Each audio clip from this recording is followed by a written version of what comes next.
Hi, welcome to Ghost Pepper Lollipop, where your host is spicy and sweet, and where you get to learn that two things can be true at the same time, beginning with men benefit from patriarchy and are harmed by it at the same time. In one way that we find the patriarchy harming men as well as the rest of society is it causes a pressure to men to conform to behaviors of toxic masculinity, which are called toxic for a reason. The patriarchy has this tendency to try to define men through, or rather masculinity, through dominance, aggression, and emotional suppression. And it's men that cause the pressure to other men to conform to those ideas. Sometimes women will engage with that as well, which, hello, ladies, stop. Stop. You're not helping. So sometimes women and non-binary and other people will also assist in upholding these ideas that men should be somehow tough protectors. But let's look at it for real. Let's start to get really honest here. Men aren't protectors. Men are who we have to protect ourselves from. And not only do women, children, queer people have to protect themselves from men, but men have to protect themselves from other men too. This toxic view of masculinity keeps men in a behavior cycle and an attitude cycle that makes this conversation incredibly difficult when we try to have it. When men are discouraged from expressing vulnerability or showing vulnerability or considering that they could possibly be in the wrong, they can never actually address the issues, look in the mirror, and try to heal themselves. And ultimately, men are people as well and need a full human experience and the opportunity to look in the mirror, address behaviors, and heal themselves. This society, the patriarchal society, has told the men that they're above this, and that instead of having the ability to do that they need to adhere to a certain set of masculinity standards. And they're typically fairly toxic and harmful to the men as well as the people around the men. One of these behaviors is aggression and violence, and here we're talking about physical violence as well as mental and emotional violence. Both are violence, and so is financial abuse. Financial abuse is also a form of violence. When men assert themselves in an aggressive and violent manner, demanding silence or adherence to what they're saying, that's fairly toxic. And they use that to resolve conflict.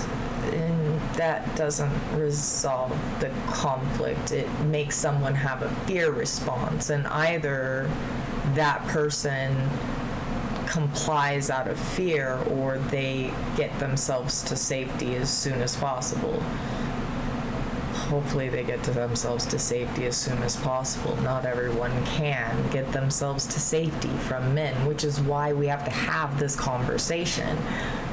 Men pervade all spaces.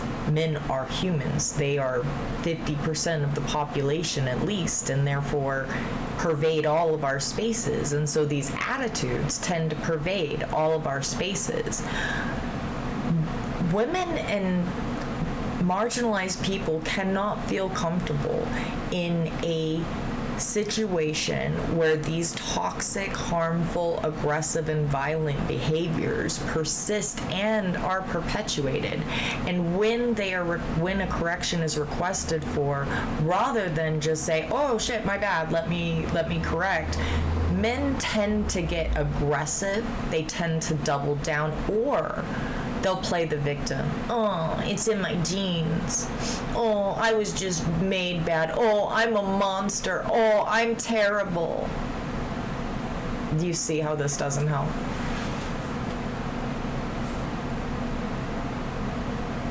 You're not the victim, except for of your own behavior and other men. You're not the victim of me. I have no power over you, nor does any other woman or queer person on this planet. Men have power over men. Many men won't even listen to what I'm saying. They'll see this and go, oh, nope. Too much challenge to their masculinity here. They got to run, they got to hide, or there will be some really nasty, nasty things said in the comments. That's what I expect the men to do. At least most of them. I know that there are some of you out there that want to learn and want to do better and want to improve. I've spoken to some. I know there are those of you out there that can see that you're harmed by this system as well, and that it harms your ability to engage with me, other women, trans people, queer people, and other people that are in your daily lives. There are many of you that want this to end as badly as we do. Men are just scary. Men put themselves off as scary on purpose, and so even men have a hard time calling out other men. I only know a few that do it publicly. One of them that I would like to point you to, and I really would like for y'all to go and learn from, is the public offender. Hats off to you, sir. Well done, and thank you. Truly, truly, truly, from the bottom of my toes, thank you. Now, the aggression and violence aren't the only behaviors that we really have to be concerned with when we're discussing this toxic masculinity subject and how the patriarchy damages men. Another aspect is emotional suppression. Men aren't permitted by this society to have a full breadth of human emotion. And let's take a beat. Let's sit with that and just breathe for a second on that. Men aren't allowed to feel the full sphere of human emotion. They're being limited their human experience. And men, you are helping to perpetuate that. You are helping that circle continue its circle. You have to jump off. You have to jump off and say no more. Without your full breadth of human emotion, you might think that you're only feeling these 3 or 4 things, or that those other things are weakness. And I have to tell you, regardless of whether you deal with those things or not, they're showing. The harm that it's doing to you emotionally, to not be able to fully engage your emotions, is coming out in your behavior. And it's coming out in ways that you likely don't notice it. In ways that you may not notice it, that are harmful to us. And when it comes out in those harmful ways, and we try to request a correction, and you push back and start playing the victim, or you start telling us that we need to look at our behavior as well and both sidesing it, or whatever other gaslighting, manipulative method you choose to try to silence that conversation, it's not helping you. It's not helping your case. You're just perpetuating the cycle that stops you from being able to have the full human experience. You all listen to you all. You all often don't listen to us. And therefore, we have to keep saying these things over and over and over, and then we get tired of saying them in a way that coddles you and cuddles you through it. If somebody is punching you in the face, are you going to look at them and pet them and go, thank you, oh, you know, that hurts, you shouldn't do that way. No, please don't hit me like... No, you are not going to do that. That is not going to be your reaction to that. Stop acting like we need to be that. I refuse to make myself the bitch y'all expect. I will not be tame. I will not be loyal. I am not man's best friend, and I will not be petable when y'all are comparing me, relating me, or treating me like an animal. That is not the bitch I want to be. I bark, I bite, and I will not take it. You do not get to treat me like a doormat and wipe your feet on me. And there are more than just me. And it's hard for people like me to get the courage to do that. I'm sitting here holding a coffee cup gripped in my hands so that I don't move around too much, because it's scary to confront any of this. It's terrifying. It's terrifying because I know that men will want to hurt me. I know that there will be comments where men are telling me what kind of pain and torment I deserve. I know that this is a hard conversation, and I know from unpacking my own mental health stuff that sometimes when you face that mirror, the thing looking back at you is not what you want to see. And that's hard. I can't make that easier. I wish that I could. I'll tell you this, that monster grows darker and darker and uglier the longer you let it grow without addressing it. The longer you fail to look in that mirror and comb that beast's hair, the darker and more matted and angry and in pain that beast grows, because those mats hurt. Try to pet a cat that's got matted hair. They will bite you. So suppressing our emotions really doesn't help any of us. And as somebody that's had some mental health things from trauma, emotional suppression it made me like Mount Vesuvius. In fact, people called me Mount Vesuvius. Don't be like me. Work it out. Get in front of that mirror and do the work. And from experience of having to do that, it's hard, but you're worth it. Give yourself that, because you're the only one that can give that to you. Another aspect of this behavior model that men show through perpetuating this misogynist patriarchy that we have going is hyper-competitiveness. Men often want to compete over everything. Women, cars, balls, everything, politics, all of it. I often hear they need to destroy the competition, and what does this lead to? I'm going to lead you down to follow the bouncing ball, because I don't think you're going to get there on your own, but it leads to war is what it leads to. It leads to genocide. It leads to the unaliving of innocent people, children included.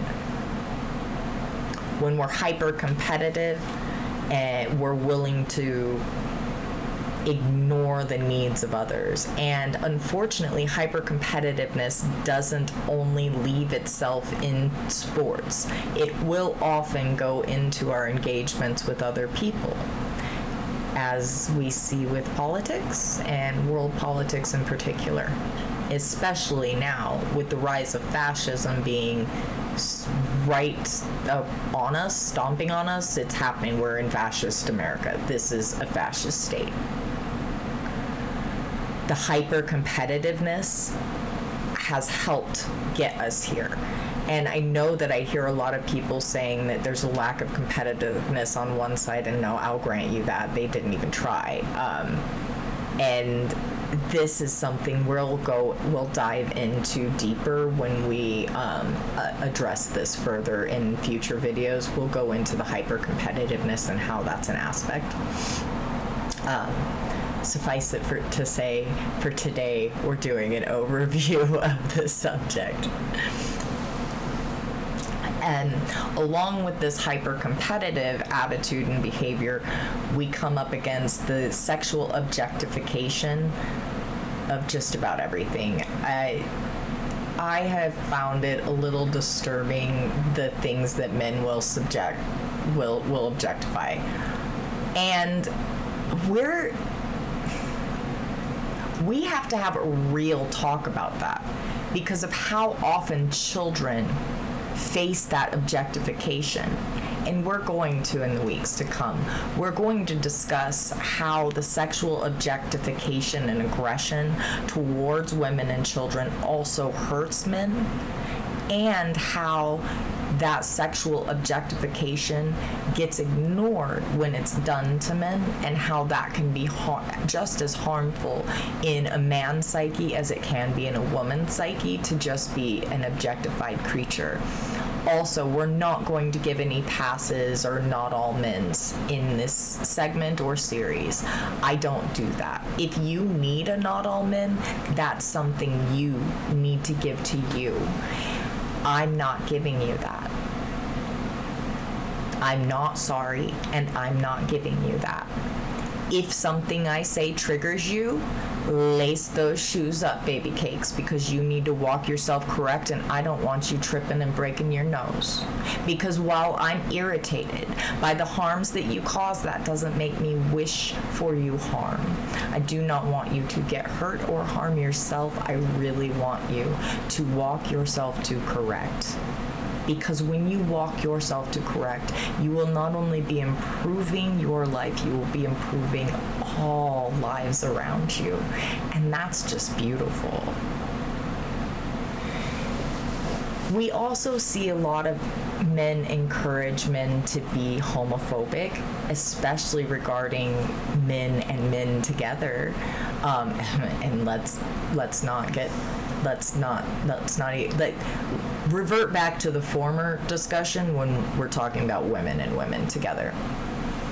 So the homophobia and sexism, as you can see, is intersectional even in the harm it causes men. So it's not only causing all of these outer groups harm, it's also causing men harm as well. Because homophobia and sexism are two sides of the same coin, the misogyny coin.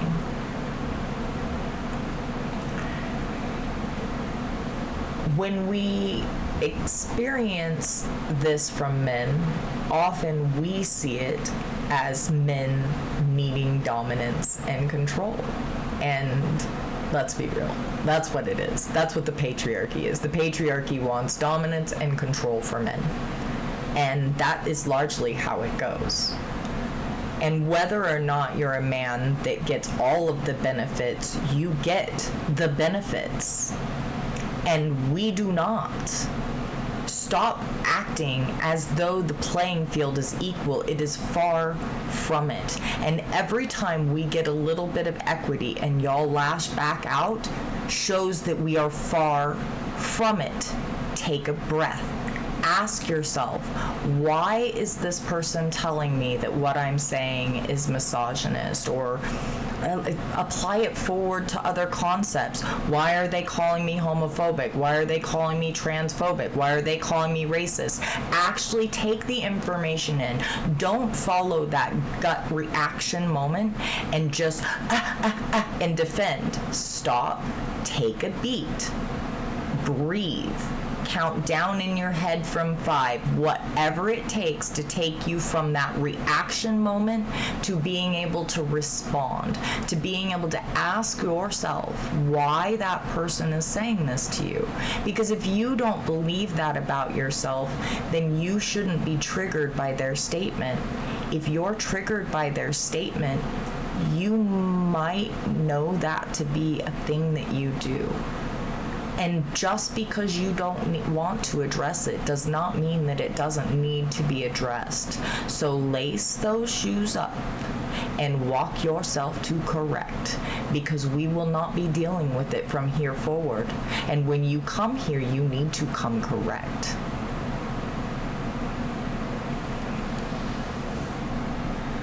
I know people are going to be like, You were just talking about the need for control and dominance, and you said that in a controlling and dominating way. get happy in the same pants you got mad in, sweet pea. Another aspect of this behavior is the stoicism and emotional attachment, and emotional detachment, the refusal to be emotional, the refusal to express your emotions or tell your emotions even to your partner, the refusal to feel emotions in some cases, the silent treatment, and the big tough guy looming over you. You will obey me. Bullshit that we all know and fucking hate. Toughness is not masculinity. Toughness, that exterior thing y'all do, it's actually weak. You know what else is weak? Getting mad because I'm pointing out a fact you don't like. Another aspect of that behavior we're discussing, that toxic masculine behavior, is entitlement. Men feel like they're entitled for me to soften my voice and become extra soft and squishy while I tell them this information. I need to soften myself and act like a preschool teacher because they're two.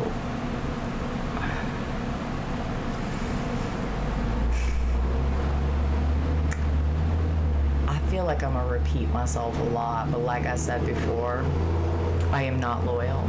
I am not tame. I am not man's best friend, and I will not make myself pettable for you.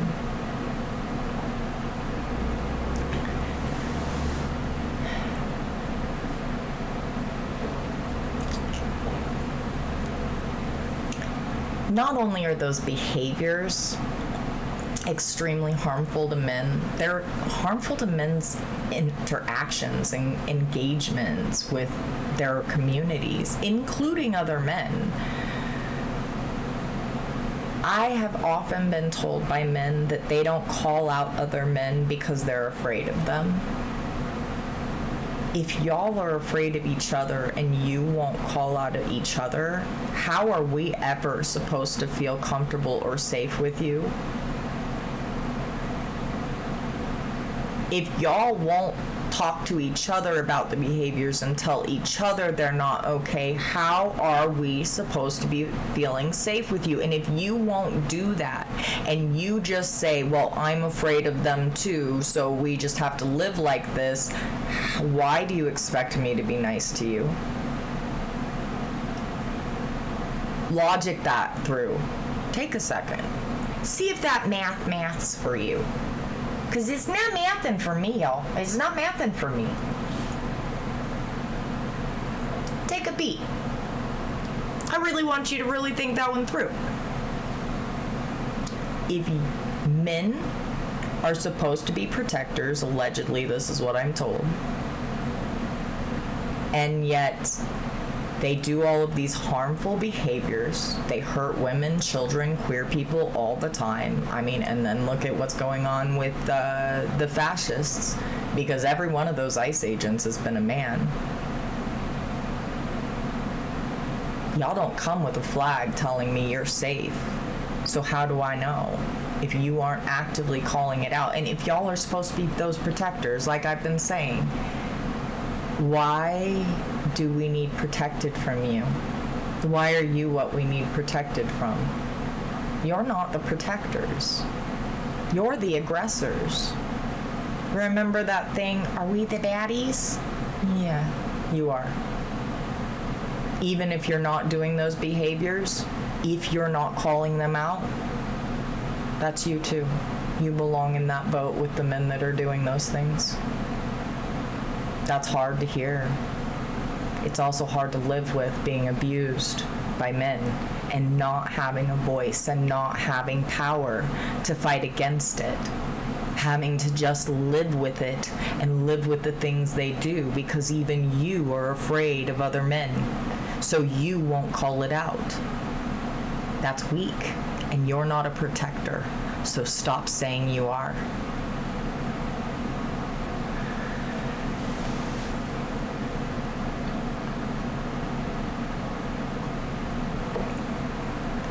that claiming to be a protector and being too afraid to stand up because you're afraid of what men will do to you as well, that's an aspect of patriarchy that hurts you too. Sorry, we were discussing restricted emotional expression. When y'all are refusing to call one another out, you're further restricting your emotional expression. Like we talked about this above. You're whole ass humans, and you have a whole spectrum of emotions. And I know this society is not good at teaching us how to sit with our emotions or process them. And I'm sorry that we as a society suck at that. And as a person with trauma that had to do a lot of mental health work, it sucks. It's hard. And it's exhausting. And at the same time, you're better for it. Your interactions with others are better for it. And you deserve to feel like a real whole person. And I'll tell you what, I do now. I feel like a whole person, but I have to do the work to do that. I didn't just come along like that. There were a lot of things that I myself have to unpack. I was raised in a white supremacist patriarchal society. I've internalized misogyny. We all have this stuff. I was a trad wife. We all have this stuff to unpack. It's the unpacking it that we have to get to doing. We have to be less afraid to face that mirror, because the one thing our society does not tell us or teach us is that once we stop being parented by our parents, we have to start parenting ourselves. I know. We always need some kind of parenting. But we're a species that's always learning and always growing. And when we listen to one another and we're willing to engage one another, take the keys that we need to self-correct and do those self-corrections, our interactions are better. Our entire lives are better. From my experience alone and the experiences of those I've spoken to that have done the work and are doing the work, even when they mess up, they feel safer being wrong. I'll tell you, owning when I'm wrong, just outwardly saying it and not making excuses is freeing. It feels freeing. I am a whole person, and whole people learn from making mistakes. And you know what? Sometimes maybe they're just errors and they don't even have to be mistakes, and I can correct them. And either way, I get to learn. Sometimes I get to learn how to correct something, and sometimes I get to learn how to own something. And both have value as people. We grow from both. And we deserve both experiences. And we deserve to feel okay in both experiences. Does that mean I don't still panic at conflict or having to stand up for myself? No. I had to do that earlier today. I just had to have a conversation about having done it, and heartbeat, like stomach rolling, pressure in the chest. It's hard. It is. And I don't know when that panic will subside or if it ever will. And it's still worth it doing. It's still worth doing every time, because my interactions with people are more intentional. My interactions with people matter, and people know that I care because I show them that I care. I do the things that I'm asking you to do. I consider, if somebody says that hurt me, please don't, I consider what they said. And I don't argue with them about why it shouldn't have hurt them. I apologize for doing it, and I try not to do that anymore. That's it. That's all they're asking for. And much like people of the Black and brown community have to look at us with pale skin and wait and watch to see that we're safe, because that's good judgment and keeps them safe, much like they have to do that, women have to do the same with men. And it's not malicious. And it's not because we hate all men, it's not because we're misandrists.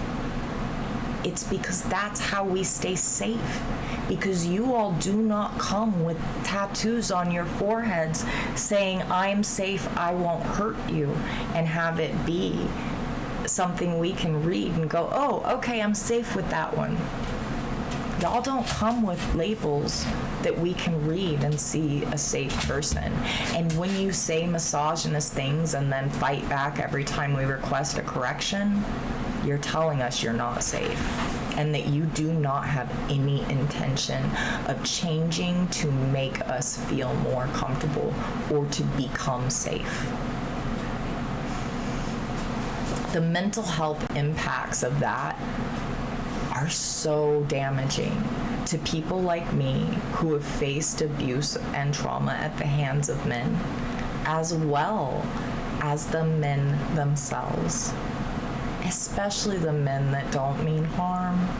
The ones like a few of the people that check me and check my biases to make sure that I am not too hard on other men. Those men are good men. They don't deserve to pay for the shit assery that y'all put forth in front of them and make them have to deal with from us. That's not something they deserve. And yet they have to face it. Those of you that refuse to change and refuse to even reflect, you hurt all of the good men too. And here's another sad fact. Until this is resolved, I hate to tell you all this, all of the bad men before you have already ruined it for you. And the only thing that y'all can do now is fix it. Stand up. Tell each other when one of you says something misogynist, be like, bro, not cool, don't do that. And that's all. That's really it. And if you want to see a really cool example of somebody that I think is going the extra mile, the public offender. Seriously. Thank you, sir. Thank you so much. Like, all the way to my toes. Thank you. The pressure to be tough and the lack of ability to ask for help or gain emotional support or have your needs taken seriously because of the way that the society treats men and the way that men treat other people, that contributes to the rates of depression, anxiety, and suicide among men. And we don't want men to be committing suicide. My dad committed suicide for more reasons than just being assigned male at birth, but this is a very real thing that happens in society, and this is one extremely real way that we can show you that this affects you too, men.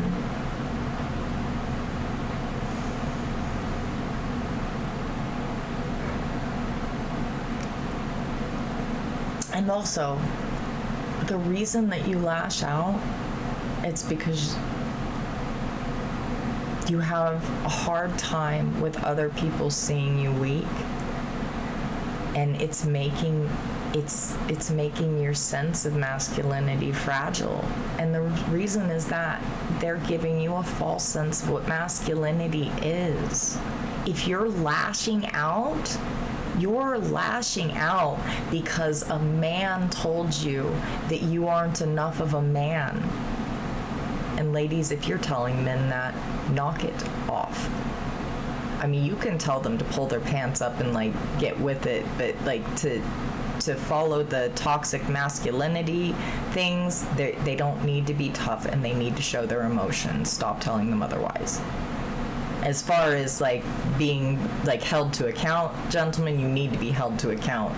No more weaponizing incompetence. That's not going to be tolerated.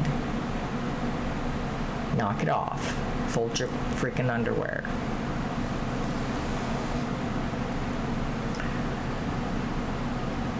Another aspect that this patriarchal system and its very false binary gender norms tends to inflict upon everyone is limited career choices.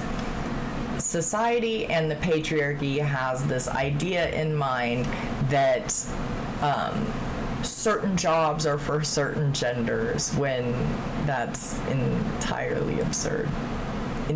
Entirely absurd. I don't even know, like, why I have to keep repeating this, but that's entirely absurd. Anyway, those patriarchal structures, they're limiting men and femme-presenting people as well to specific career paths, and the men's paths tend to be physically damaging. Okay? The women's paths tend to be emotionally damaging because women are expected to take on the extra emotional load of people. Men are expected to take on everything physical, all of it. And so the jobs that are traditionally considered masculine are oftentimes physically devastating to men's bodies and the women's bodies that choose those jobs. And yes, guys, there are women that choose those jobs. There are women that choose those jobs. You're not alone.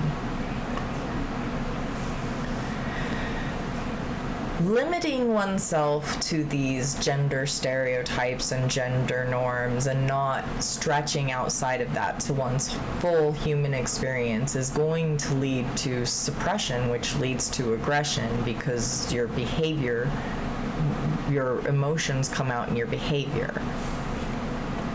These limited career choices that cause men to face more physical harm and physical strain causes them to have more pain, physical pain, as they get older. Now,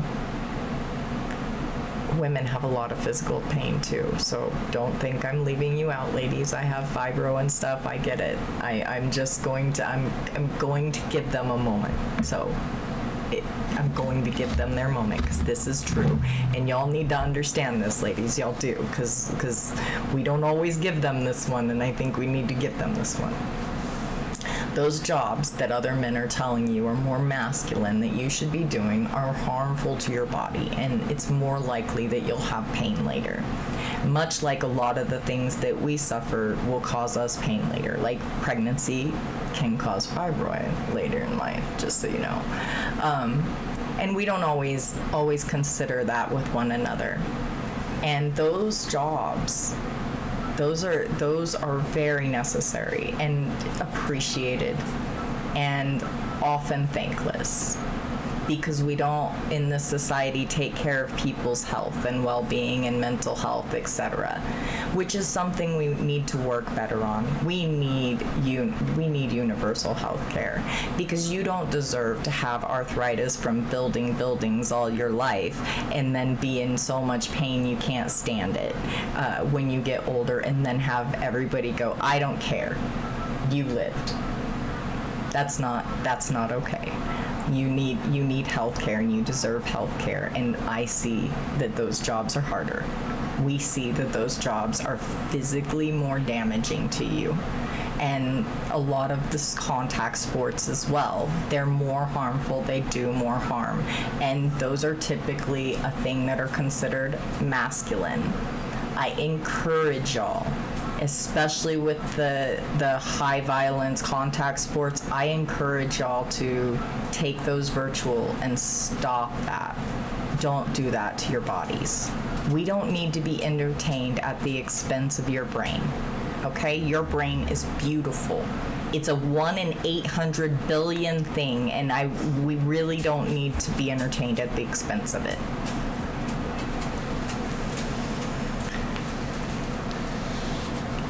Pain, and that oftentimes, like,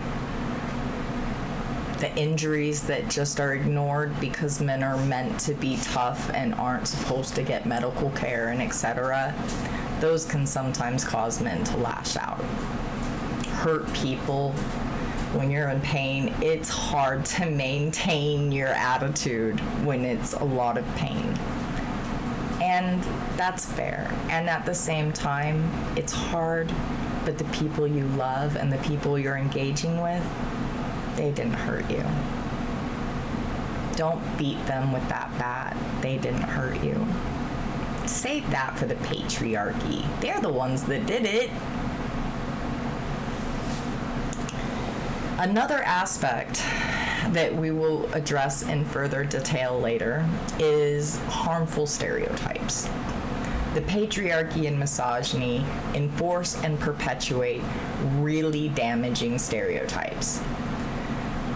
Misogynistic views that station men above women and children and queer people, they can negatively impact both men and women, and let's not forget the queer people. They really damage them, and if y'all need to stop hurting people, like, come on. You don't want us to hurt you, even your feelies, then you stop hurting other people, even their feelies. Jeez, crazy. Why do I gotta talk to y'all like you're preschoolers? Like, I taught preschool, and I hate to tell y'all this, I think they listened a little better. But it's okay. You're gonna be a good class. I know you are. You're gonna learn. The patriarchy reinforces misogynistic views, and it perpetuates these harmful stereotypes that cause these divisions. And these divisions are what we have to gap to win against fascism, against the patriarchy, everything. We have an amazing opportunity with the way that people are learning to listen to others right now to take it further. We can people the people because you want to be peopled when it's your turn, right? You do. I know you do because you tell me you do when I am mean to you. I'm not going to stop being mean to you when you're a misogynist, though. I'm not. I'm not going to be nice to you and powder your bottom. I will be nice to you when you say, my bad, I'm sorry. That's when you're going to get the nice, okay? Let's get real right now. Accountability, then cookies, okay? Accountability, then cookies.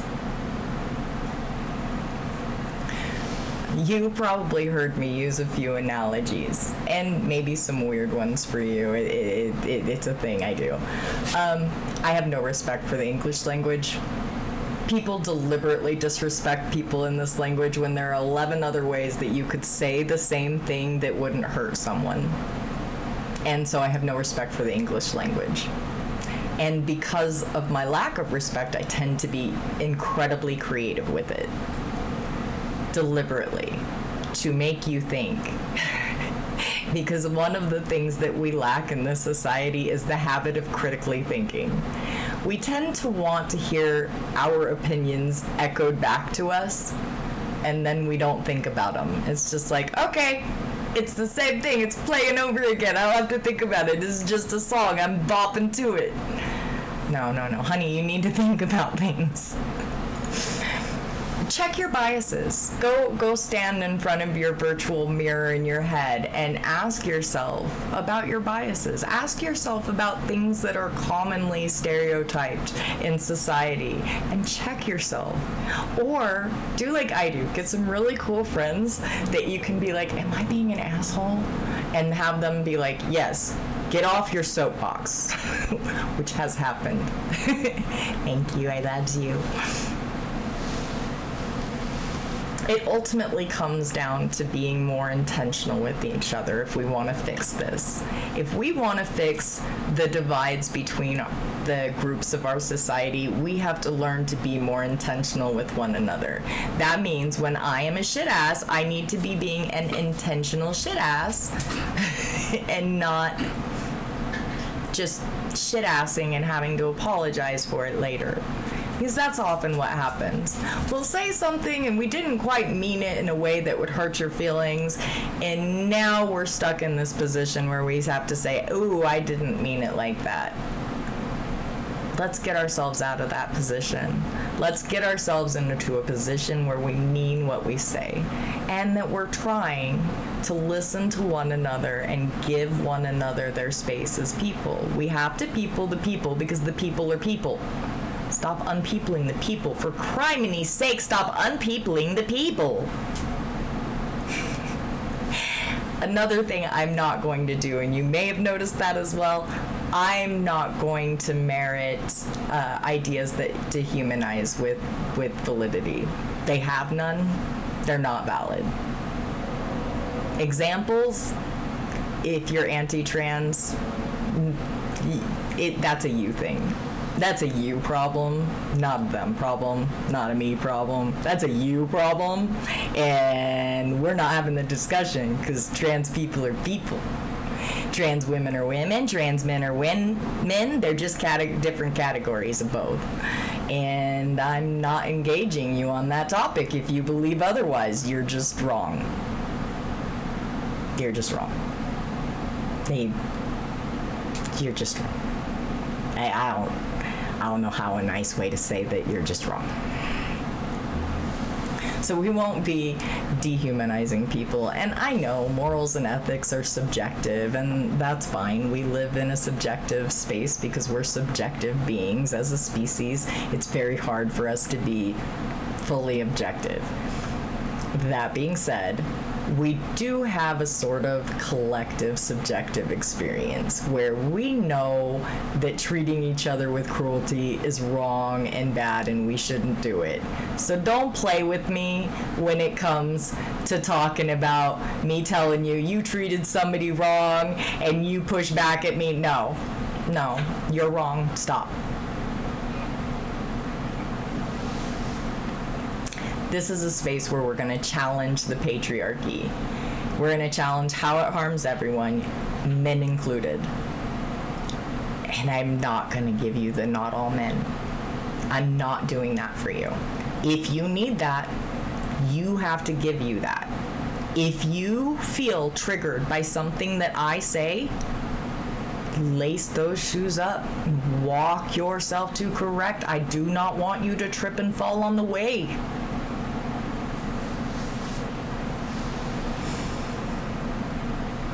We're going to have misunderstandings, and that's okay.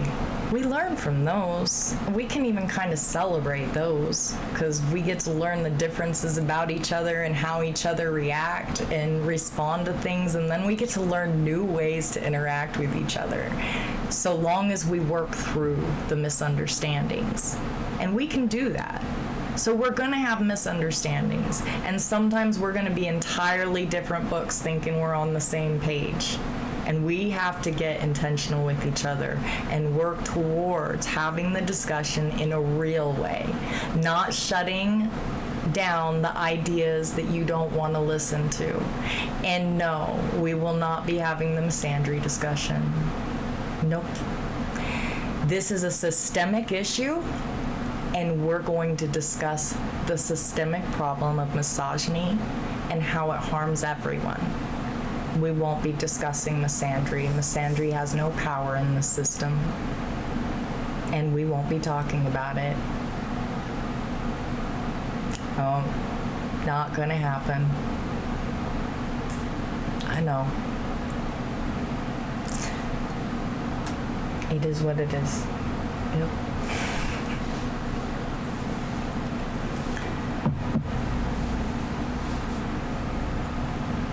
When we work towards getting on the same book of the same page and we end up coming out that we disagree, we can agree to disagree unless it's on one of these really basic topics of how we treat each other as people.